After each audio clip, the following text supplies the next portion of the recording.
안녕하세요. 꼭 한번 사연을 올리고 싶던 40대 여성입니다. 바쁘게 살면서도 늘 이 채널을 켜두고 있답니다. 사람 사는 이야기들을 들으며 같이 욕도 하고 같이 울기도 하고 참 많은 감정을 느꼈던 채널이라 그런지 정감이 가는 거 있죠? 그런 채널에 드디어 제 사연을 올리다니 감개무량합니다. 항상 보면 가슴이 미어지고 가슴 속에서 분노가 차오르는 사연들이 많은데 과연 제 사연은 어떻게 보실지 너무 궁금하네요. 그럼 시작해 보겠습니다. 도시 빈민가가 바로 제가 살던 곳이었죠. 아직도 생각하면 인상이 써질 정도로 생각조차 하고 싶지 않은 그런 곳에서 줄곧 살았습니다. 자식이라고는 딱 저 하나뿐인데 저희 집은 참 힘들었어요. 한 번도 부유했던 적이 없었고 빈민가에서 줄곧 살았던 게 제 일상이고 인생이었는데 저는 적응을 못했습니다.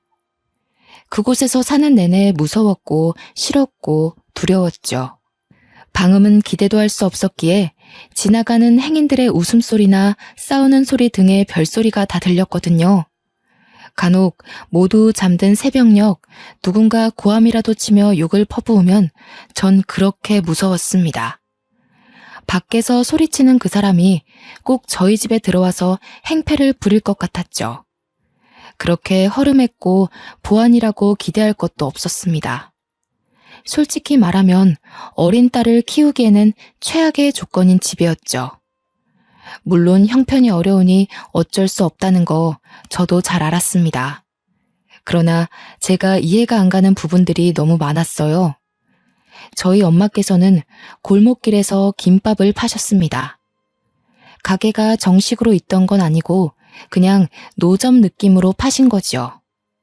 하루 벌어먹고 사는 느낌이었고 저희 집은 이렇게 가난했는데도 엄마께서는 늘 배고픈 사람들에게 김밥을 나눠주셨습니다.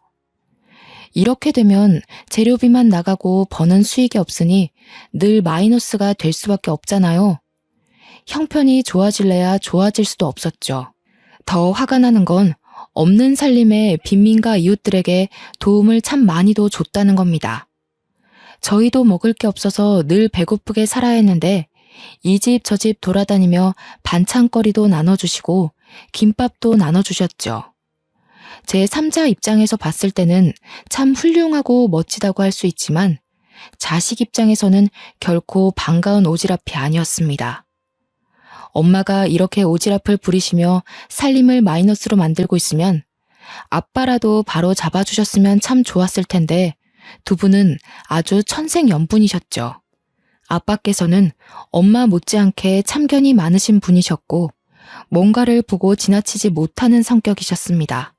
예를 들어 누군가 괴롭힘을 당하는 것 같다 싶으면 그 현장에 가서 중재를 시키고 화해를 시킨 후 피해자 집까지 데려다주고 안전하게 들어가는 걸 봐야 직성이 풀리는 성격이셨죠. 너무 스트레스를 받았습니다. 정말 어린 나이에는 이런 부모님의 성향을 파악하지 못해서 그냥 저희 집은 가난한 줄 알았어요. 그런데 제가 겨우 10살쯤 되니 보이더라고요. 아, 우리 집은 가난할 수밖에 없구나 싶었습니다.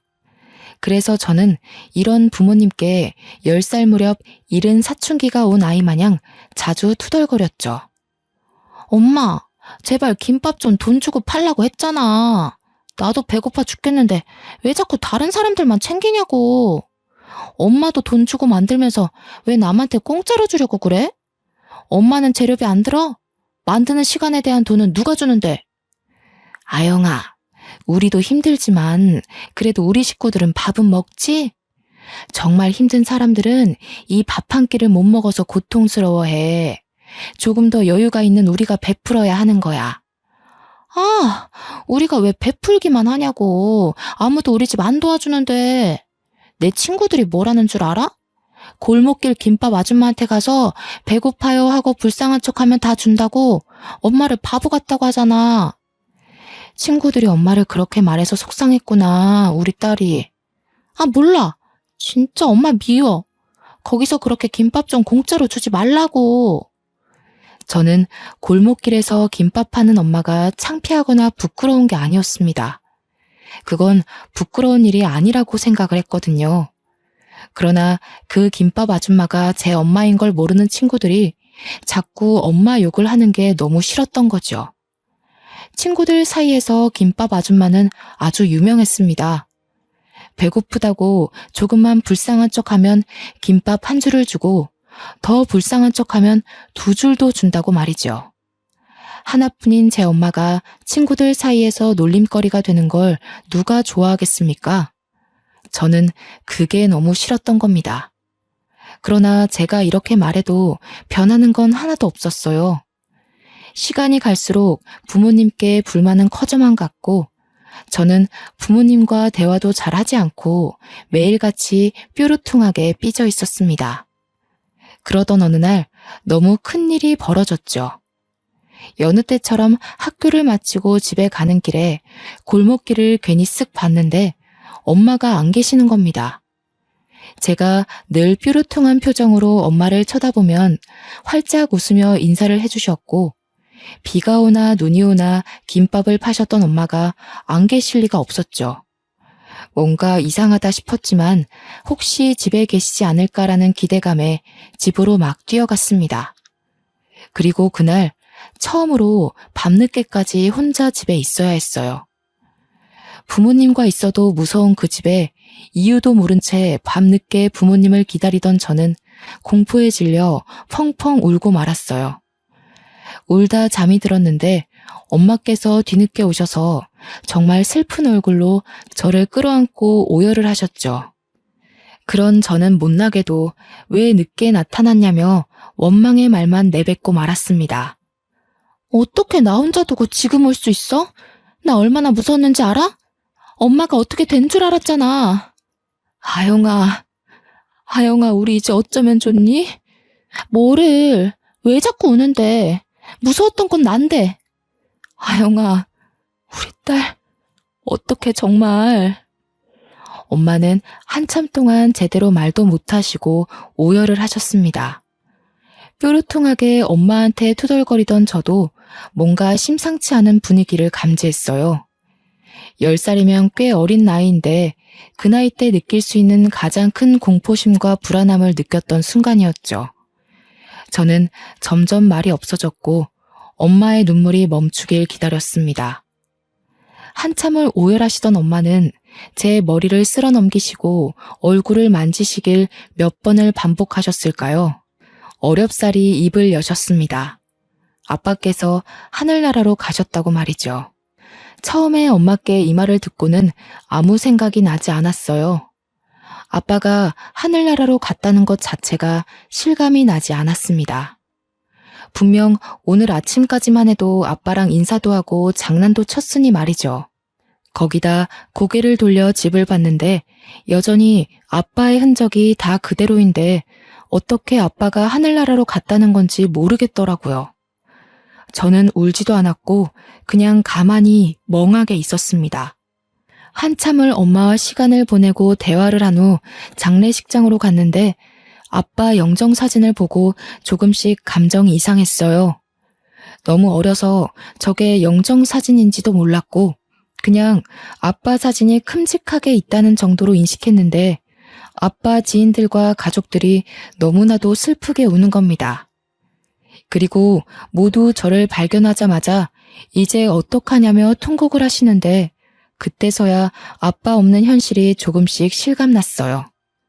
아빠가 정말 세상을 떠나셨더라고요. 제가 고작 10살이었고 아직 하고 싶은 것도 많았고 못 해본 게 너무 많았는데 그냥 그렇게 하루아침에 가셨습니다. 솔직히 이별이란 게 뭔지 제대로 느끼지도 못할 나이에 아빠를 보내야 해서 마음껏 아파하지도 못했습니다. 그런데 더 아픈 건 아빠가 하늘나라로 가신 이유였죠. 불의를 보면 못 참는 우리 아빠가 길을 걷다가 동네 양아치들에게 맞고 있는 남학생을 발견했다고 합니다. 그런데 학생들끼리 치고받고 싸우는 수준이 아니라 정말 심각하게 구타를 당하고 있었고 이건 아빠가 나선다고 중재될 게 아니었죠. 당연히 경찰을 불러서 해결을 했어야 했는데 아빠는 다급한 마음에 스스로 나섰고 학생을 지키기 위해 대신 심한 폭행을 당하셨습니다. 폭행의 정도가 너무 심했고 아빠는 어떻게 해보지도 못하시고 현장에서 심장마비로 가셨다고 하셨죠. 너무 억울하고 분하지만 안타까운 건 제가 너무 어렸고 엄마께서는 그 당시에 아빠를 잃고 경황이 없으셔서 그 양아치들에 대한 법적 조치를 제대로 하지도 못하셨습니다. 한 가정의 가장을 하루아침에 떠나보내게 만든 그 양아치 학생들은 고작 강제 전학 조치만 내려졌죠. 지금 생각해도 너무 분하고 열받는 처분이지만 이미 시간이 너무 흘러 어쩔 수도 없었습니다. 명백하게 사람을 죽였는데 어떻게 강제 전학 가는 걸로 끝이 났을까요? 그들에게 강제 전학은 벌도 아니었을 겁니다. 그저 다른 학교로 가서도 똑같은 짓을 하고 있을 아주 쓰레기 같은 놈들이겠죠. 사람을 죽인 그 양아치들은 아주 잘 먹고 잘 살고 있을 텐데 왜 그들에게 아무런 법적 조치가 일어나지 않는지 너무 원망스러웠습니다. 아빠께서 하루아침에 허망하게 떠나신 후 저희 집은 말할 것도 없이 힘들었어요. 안 그래도 경제적으로 힘들었던 집이었지만 더 심각했죠.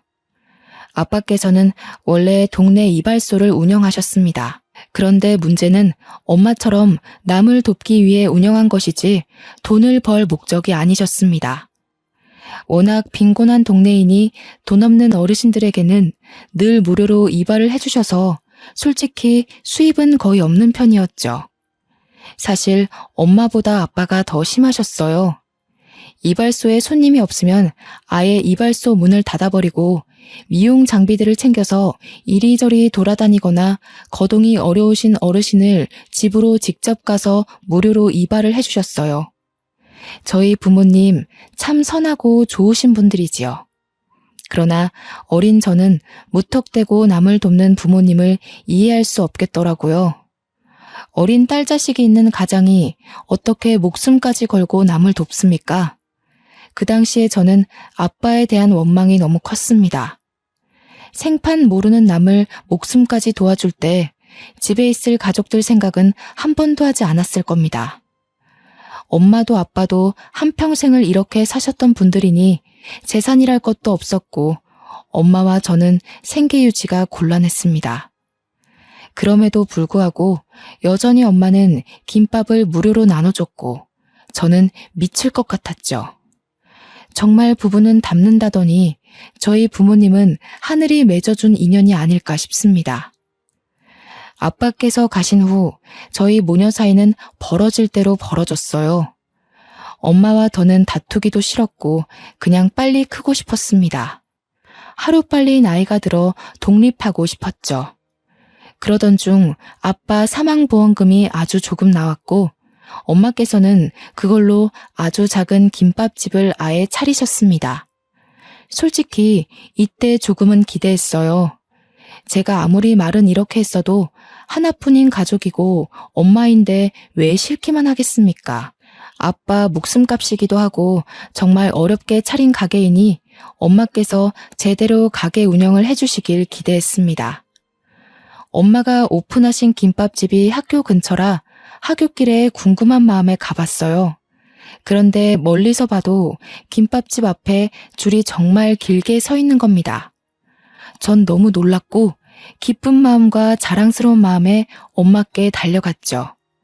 거기에는 학교 친구들도 있었고 처음으로 저희 엄마라고 소개를 했습니다. 뭐야? 너도 김밥 먹으러 왔냐? 아니, 여기 우리 엄마 가게인데? 너희 우리 엄마 김밥 먹으러 온 거야? 아, 너희 엄마구나. 아줌마, 저 아영이랑 같은 반 친구인데 세 줄 주세요. 배가 너무 고파요. 저도요. 저도 아영이랑 같은 반이니까 세 줄 주세요. 뭐야, 엄마? 또 돈 안 받고 김밥 팔고 있는 거야? 그래서 이렇게 줄이 긴 거였어? 아영아, 우선 정신 없으니까 집에서 말하게 가 있어. 너희들이 아영이 친구였구나. 여기 앞에 놓인 거 다 가져가. 맛있게 먹고 우리 아영이랑 사이좋게 잘 지내. 배고프면 언제든 와서 먹고.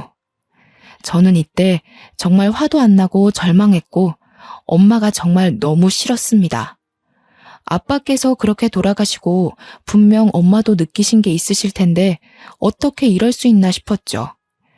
지금 당장 우리가 돈이 없어서 먹고 사는 게 힘든데 우리보다 더 못 먹고 사는 이웃들뿐 아니라 더 잘 사는 이웃들까지 그냥 별의별 사람들을 다 챙기는 엄마를 이해할 수 없었습니다. 아직도 가슴속에 응어리로 자리 잡고 있는 아픔들이 있거든요. 초등학교 입학할 때 그 어린 나이에 저는 친구들에게 큰 놀림을 당했었죠. 수도가 끊길 때가 많아서 마음껏 씻지를 못했습니다. 그렇다 보니 옷매무새가 깨끗한 것도 아니었고 살도 새까맣게 때가 타 있으니 늘 놀림거리였죠. 심지어 옷은 늘 같은 것을 입다 보니 해져 있어서 친구들은 저를 보고 냄새나는 거지라고 놀렸어요. 제가 이렇게 놀림 당하는 걸 엄마께서는 알고 계셨는데 우는 제게 이런 말씀을 하셨습니다. 우리보다 더 못 사는 사람들이나 도움을 필요로 하는 사람은 늘 도와줘야 한다고 말이죠. 안 그래도 엄마에게 감정이 좋지 않았는데 그 순간 모든 기대가 무너졌고 그 이후 저는 엄마는 어떤 소통도 하지 않았습니다. 그렇게 사춘기가 되었고 저는 꽤 엇나가는 삶을 살았어요. 지금 생각해보면 후회스럽고 창피하지만 중학교를 다니며 나쁜 건 다 했습니다. 우연히 어울리게 된 친구들이 길거리에서 담배 피고 나쁜 짓 하는 양아치들과 친했는데 저도 자연스럽게 그 무리에 섞여 놀았죠. 그 무리에 섞이면서 들어가기 싫던 집도 잘 안 들어가거나 아주 늦은 시간에 들어갔고 또 담배까지 배워버리고 말았습니다. 이렇게 망가지고 있는 제 모습을 굳이 엄마께 숨기지도 않았어요. 중학생이 저런 행동을 하고 다니면 너무 큰 잘못이기에 최소한 숨기고 조심하는 모습이라도 보이는 게 정상인데 저는 담배를 피우고 냄새가 나던 말던 신경도 쓰지 않고 집에 들어갔습니다. 정말 미련하고 멍청한 행동을 엄마에게 반항을 한 거죠. 이렇게 망가지고 엇나가는 저를 보며 엄마께서는 반응하셨고 많이 우셨습니다. 하나영, 너 정말 이럴 거야? 너 지금 나이가 몇 살인데 집에도 안 들어오고 담배를 피워. 내가 보여? 오래 살고 볼 일이네. 몇 년 만에 내가 보이는 거야? 아영아, 제발 이러면 안 돼. 아영아, 착하게 살아야 복이 오는 법이야. 응? 너 정말 아빠도 없는데 너까지 이러면 엄마 억장 무너져 이거사. 이제야 억장이 무너져? 난 답답한 부모 밑에서 살면서 이미 진작에 무너졌어. 그냥 하던 대로 해. 나 말고 불쌍한 사람인가 뭔가 그딴 사람들이나 돕고 살아. 왜 갑자기 관심 있는 척을 하는데? 아영아, 엄마가 잘못했어. 엄마가 미안해. 그러니까 제발 이러지 마. 너 이러면 엄마가 살 수가 없어. 아영아, 딱 한 번만 학생 신분에 맞게 노력해주면 안 돼? 이날 소리도 못 내고 숨죽여 많이 울었습니다. 많은 감정이 들었거든요. 진작에 좀 내 마음을 알아주지 싶은 마음도 있었고 한편으로는 엄마에게 너무 큰 충격과 상처를 준 것 같아서 죄송스러웠죠. 저는 중학교를 다니는 내내 엄마에게 큰 상처를 줬지만 엄마의 말대로 딱 한 번이라도 학생답게 노력을 해보고 싶었습니다. 그래서 고등학교 입학과 동시에 담배도 끊었고 중학교 때 만나던 친구들도 싹 다 연락을 끊었어요. 그리고 이악 물고 공부만 했습니다. 사실 어려서부터 제대로 공부를 한 적이 없어서 너무 힘들었죠. 하얀 건 종이요, 검은 건 글자요. 이게 딱 제 마음이었지만 포기하지는 않았습니다. 열심히 노력을 했지만 성적은 좋지 않았어요. 저는 1학년 성적을 망치고 그때부터는 과목별로 공부할 때마다 모르는 게 생기면 꼭 선생님에게 질문을 했어요. 온종일 물어가며 머리를 싸매고 공부를 했더니 선생님들도 귀찮으실 텐데 오히려 저를 예쁘게 봐주셨고 더 자세히 봐주셨죠. 이렇게까지 머리를 싸매고 이악 물고 공부하던 저는 목표가 있었습니다. 중학교 내내 나쁜 짓 하고 1학년 성적도 망쳤지만 변함없이 제 목표는 의대였죠. 이유는 아픈 환자를 치료해주고 싶은 마음보다는 그저 돈을 잘 벌어서였어요. 지긋지긋한 이 가난을 끊을 수 있는 유일한 직업이라 생각을 해서 저는 꼭 의대를 가야 했습니다. 다들 제가 의대를 목표 삼고 있다고 하면 비웃었어요. 중학교 때 어떻게 지냈는지도 알았고 1학년 성적을 알았으니 말이죠. 그런데 전 아랑곳하지 않았고 1년 365일 내내 흔들림 없이 꿋꿋하게 공부만 했습니다. 공부를 하면서도 내가 정말 갈 수 있을까와 같은 생각들이 머리에 가득 찰 수 있지만 저는 그런 생각조차 하지 않았어요. 아무 생각 없이 공부만 하는 저를 보며 엄마께서도 묵묵히 케어를 해주셨습니다.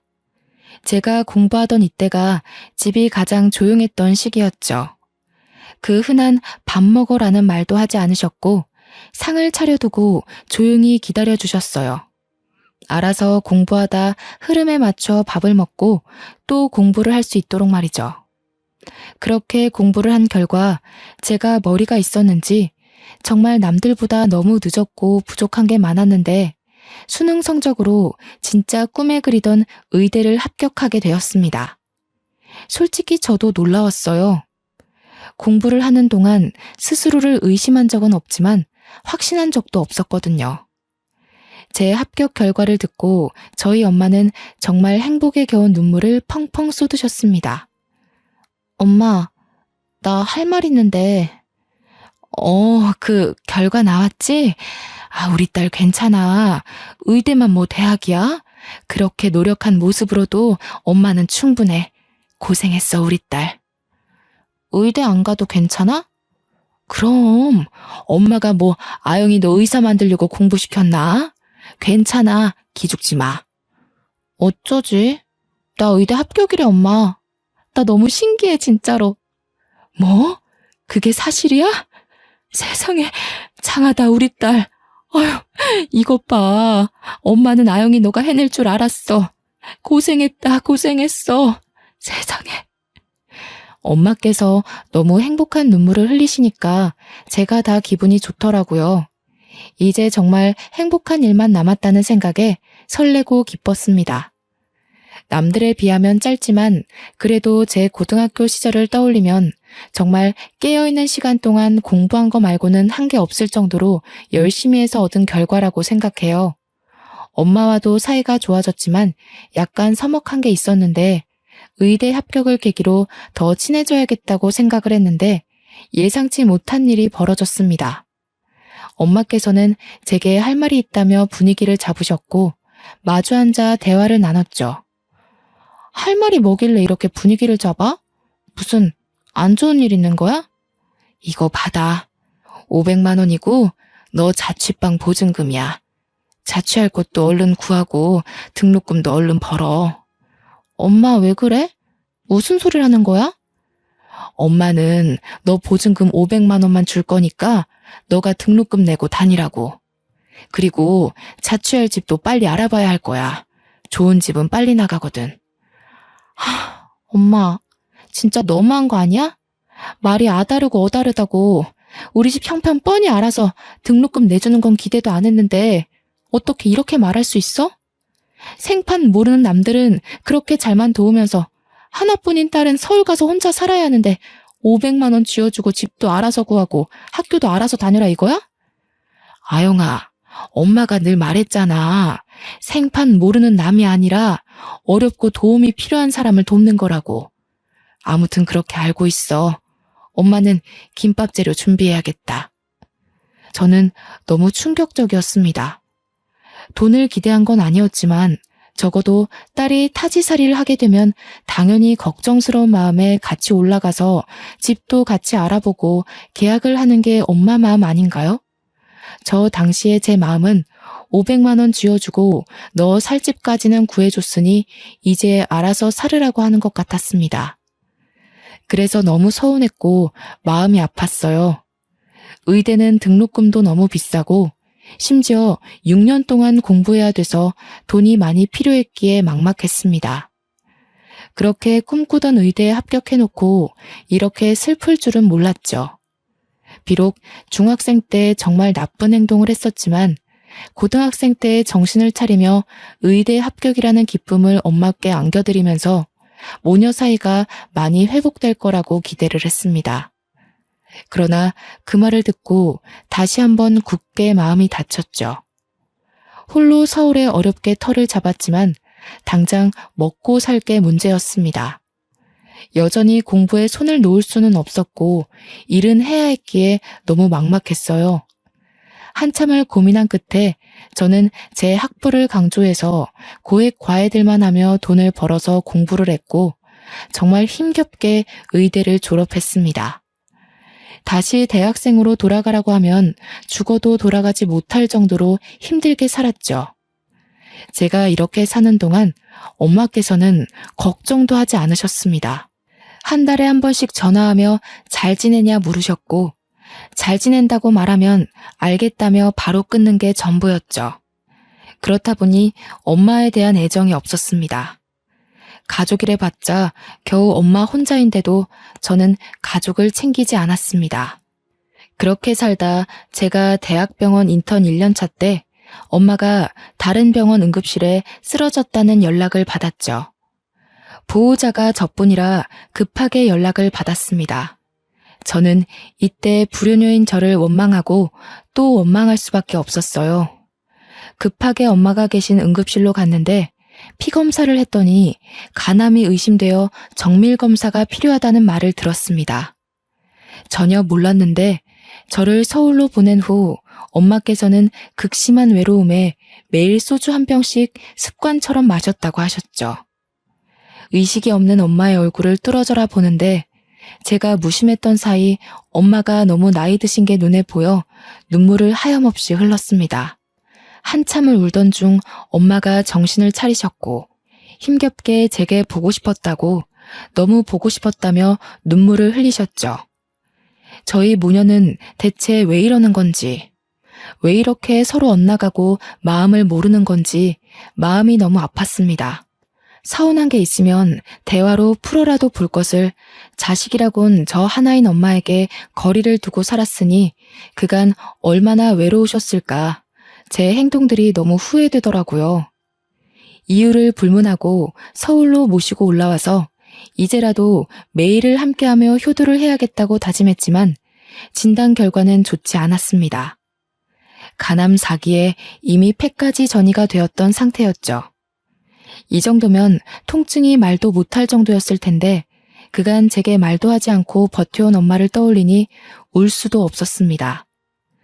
그 아픈 몸을 이끌고 여전히 김밥을 말아서 동네 사람들을 나눠주며 살았던 엄마가 더는 밉지 않았어요. 그냥 이기적이고 못된 제 자신이 미웠죠. 너무 속상한 마음에 또 마음에도 없는 소리를 하며 저도 모르게 엄마에게 언성을 높이며 말을 했습니다. 엄마, 대체 이 지경이 되도록 병원도 안 가고 뭐 한 거야? 이렇게 살려고 연락도 제대로 안 한 거야? 날 이렇게 불효녀 만들고 떠나야 속이 편해? 우리 아영이 고운 거 봐. 우리 딸 잘 사는 거 봤으니 됐어. 엄마는 치료 안 할 거야. 엄마는 병원에서 연명하다 가기 싫어. 너무 슬프지만 의사는 마지막을 준비하라고 했죠.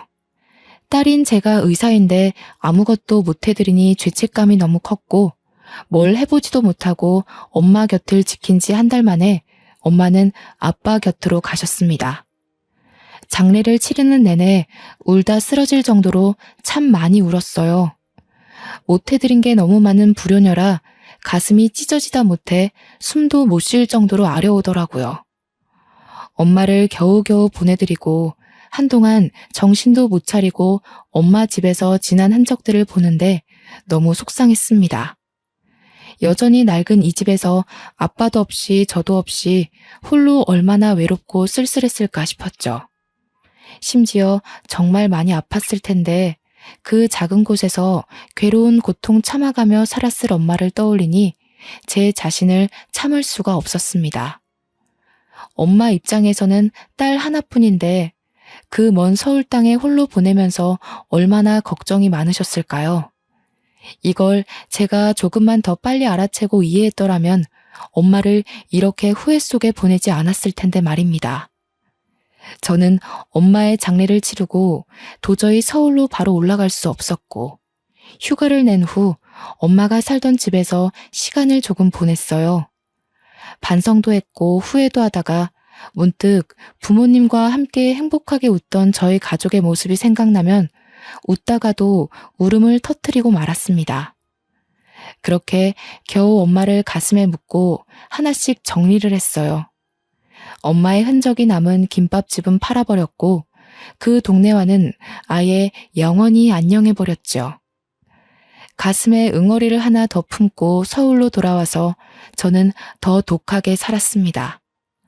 레지던트 생활을 끝낸 후 이비인후과 전문의가 되었는데 이때 동네 병원을 개원할 수 있었지만 아직 돈이 그렇게 여유롭지 않아서 종합병원에 들어갔죠.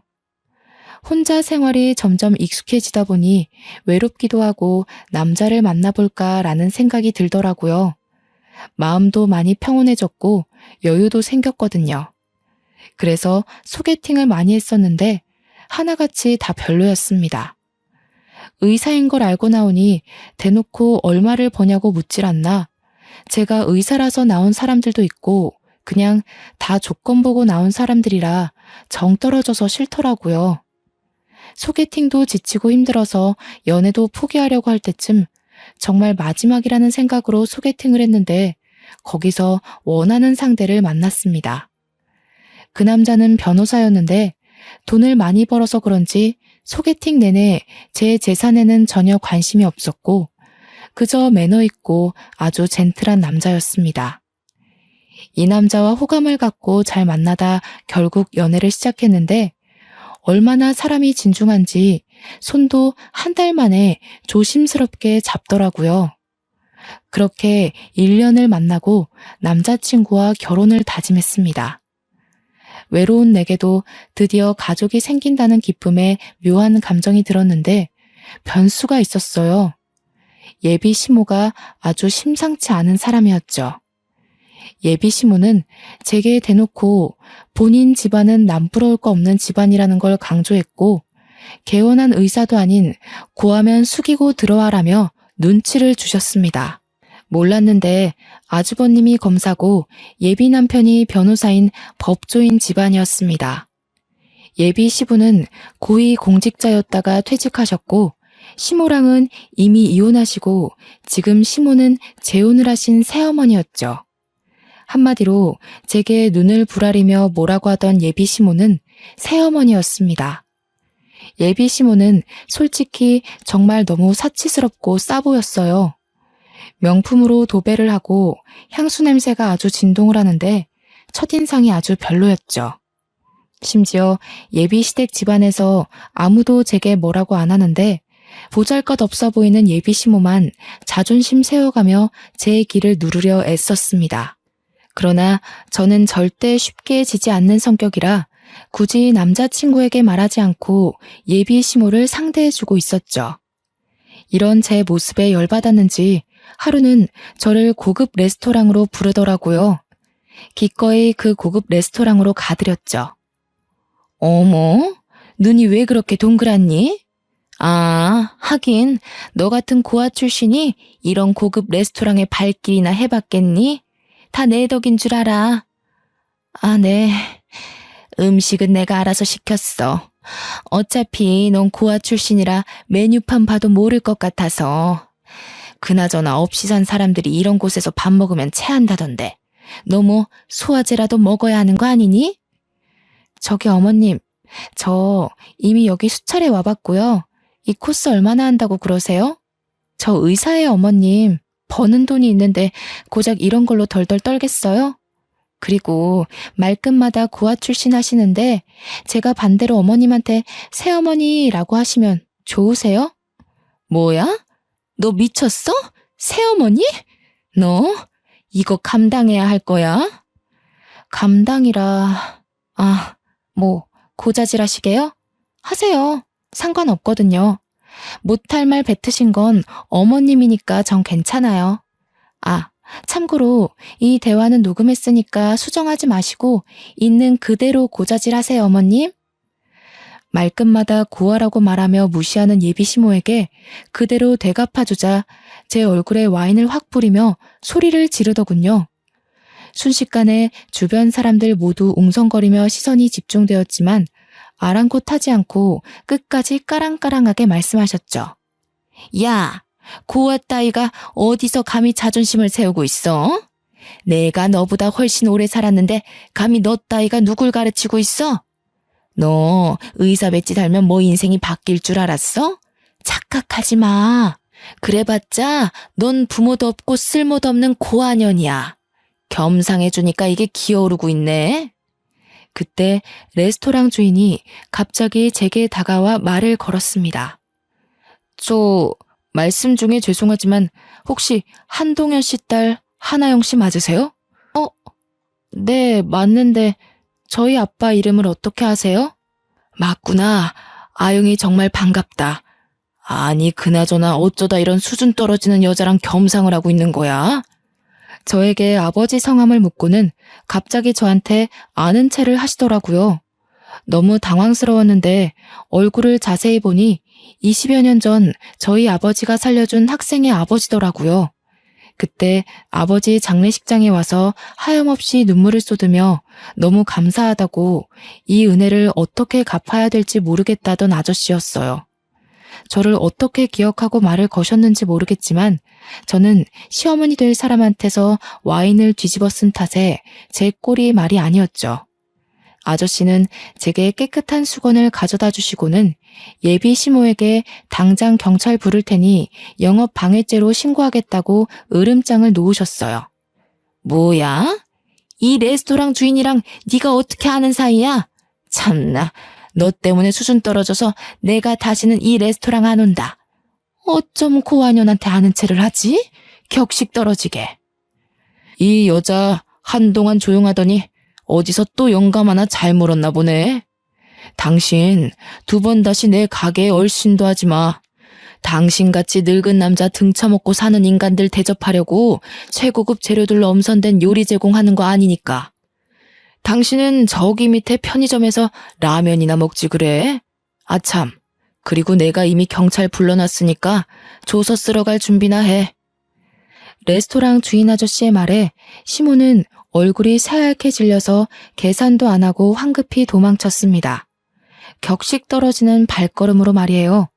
그 여자가 레스토랑을 떠나고 저는 직원 휴게실로 들어가서 아저씨가 주신 옷으로 갈아입었습니다. 몇십 년 만에 보는 얼굴이라 저도 너무 반갑더라고요. 뒤늦은 회포를 풀듯 저희는 가게가 마감할 때까지 서로의 안부를 물었습니다. 내가 너를 얼마나 찾고 있었는데 이렇게 만나니? 세상에. 너네 아버지가 우리 수호 살려주고 황망히 떠날 때 억장이 무너지는 줄 알았단다. 왜 신은 착한 사람을 먼저 데려가시는 건지. 너네 부모님이 얼마나 착한 분들이신데 아직도 너네 어머님이 싸주신 김밥이 생각난단다. 그래서 김밥집도 찾아가 봤는데 이미 가게를 정리했더구나. 어머님은 잘 살고 계시니? 저희 어머니 4년 전에 돌아가셨어요. 제가 말을 안 해서 모르셨겠네요. 간암 때문에 그렇게 됐습니다. 아이고, 내가 너네 부모님한테 갚을 은혜를 어떻게 갚으라고 이렇게 급하게 떠나신 거니? 난 아직도 너네 부모님을 뵐 면목이 없구나. 찢어지게 가난했던 우리 가족, 그리고 우리 수호를 살려준 너희 집에 보답하기 위해 돈을 모았단다. 자, 이것 받으렴. 그렇게 건네받은 통장에는 무려 20억이 들어있었습니다.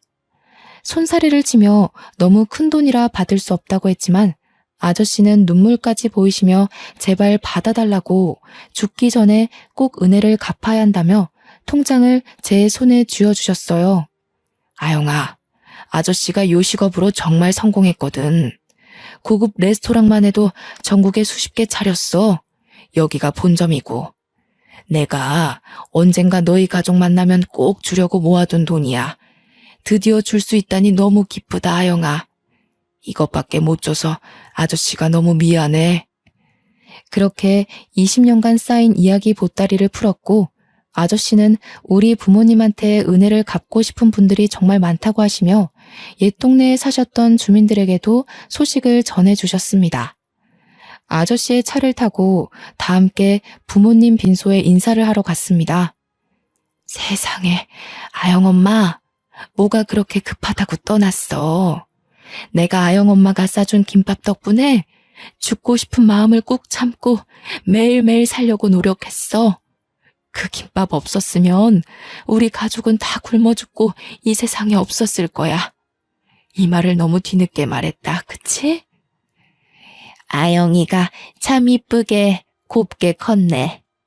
하긴 엄마 아빠가 그렇게 인물이 좋으니 아영이도 그렇지. 이제 우리가 있으니까 아영 엄마, 아영 아빠 하늘에서 보고 있지? 우리가 아영이 잘 키워줄게. 걱정 말고 맡겨줘. 살아있을 때 갚지 못한 은혜는 내가 죽을 때까지 우리 아영이 도와주며 갚을게. 날 좋은 날 하늘에서 다 같이 봅시다. 고마웠어. 아휴, 왜 이렇게 눈물이 나는지 모르겠네. 그동안 얼마나 마음고생이 심했어 그래. 고생했다. 고생했어. 이제는 여기가 다 이모고 삼촌이고 엄마고 아빠라 생각하고 살아라. 아영아 알겠지? 다들 왜 우세요? 좋은 날에. 워낙 형편이 어려운 주민들이 많아서 대부분 그대로 살고 계셨지만 레스토랑 아저씨처럼 성공하신 분도 계셨습니다. 제가 좋은 소식 들고 왔으면 좋았겠지만 예비 시모로 인해 파혼을 결정하며 어깨가 조금 무겁더라고요. 그래도 조금 속 시원했던 건 예비 시모와의 대화 녹취본을 시댁 식구들 카카오톡에 전부 보내버렸습니다. 처음에 남자친구에게 파혼하자고 했더니 너무 당황해하며 우리가 어떻게 헤어지냐고 이유가 뭐냐고 난리가 났었죠. 그래서 전 대답도 하지 않고 그냥 저 녹취본 파일을 보내줬습니다. 예비 시모가 시댁 식구들 앞에서는 현모양처에 아주 교양 있는 척을 다 떨었을 텐데 아마 그 녹취본을 들은 식구들의 충격은 굉장할 거예요. 그렇게 2주가 지날 때쯤 뜬금없이 예비 시부가 연락 와서는 잠시만 자기를 만나줄 수 있냐고 부탁하는 거예요. 약속된 장소로 가서 대면대면 이야기를 시작했더니 글쎄 갑자기 예비 시부가 이혼을 한다는 겁니다. 내가 너무 사람을 잘못 봤더라고. 세아가 덕분에 집사람이 얼마나 삐뚤어진 사람이었는지 잘 알게 되었어. 그 여자가 세아가 너한테도 참 못할 짓을 했더구나. 내가 대신 사과하마. 재혼할 때만 해도 이런 사람이 아니었는데 돈에 눈이 멀어서 지금은 지독한 여자가 되었더구나. 그래서 나는 이혼을 할 거란다. 세아가 너는 파혼하지 말아다오. 우리 집에 다시는 그 여자가 발붙일 수 없도록 신경 쓸 테니 지난 날은 잊고 우리 아들과 다시 결혼 진행할 수는 없겠니? 진심 어린 예비 시부의 사과에 저는 고민을 했습니다. 나를 고아라며 놀려대던 시모 될 사람은 이미 집에서 쫓겨났고 저는 예비 남편과 또 한 번 만나서 이야기를 했답니다. 예비 남편은 저와 절대 헤어질 수 없다며 잡고 또 잡았지만 끝내 거절했습니다. 결혼도 하기 전에 시월들을 경험해버린 탓에 결혼이 하기 싫어지더라고요. 그리고 예비 남편도 전 시모가 제게 막말을 할 때 모른 척 듣고만 있던 적도 있었고요. 그래서 그냥 결혼을 포기했습니다. 또 언젠가 정말 좋은 사람을 만나면 결혼에 대한 생각이 바뀔 수 있겠지만 현재는 결혼에 대한 확신이 들지 않았거든요. 그렇게 파혼을 한 뒤 저는 혼자 조용히 살고 있습니다. 레스토랑 아저씨께 받은 20억과 저를 또 돕고 싶다는 주민의 도움으로 제 개인 병원을 개원했고 이제서야 부모님의 그 선한 마음이 조금은 이해가 가서 휴무에는 시골에서 의료봉사를 다니고 있답니다. 부모님이 남을 돕는 걸 그렇게 싫어했던 제가 결국 부모님이 도운 분들에게 은혜를 대신 받는 게 조금 부끄럽긴 합니다. 그래서 앞으로 부모님의 마음을 더욱 헤아리고 이해하며 남은 여생은 부모님처럼 남에게 베푸는 삶을 살고 싶습니다. 제 사연을 끝까지 봐주셔서 감사합니다.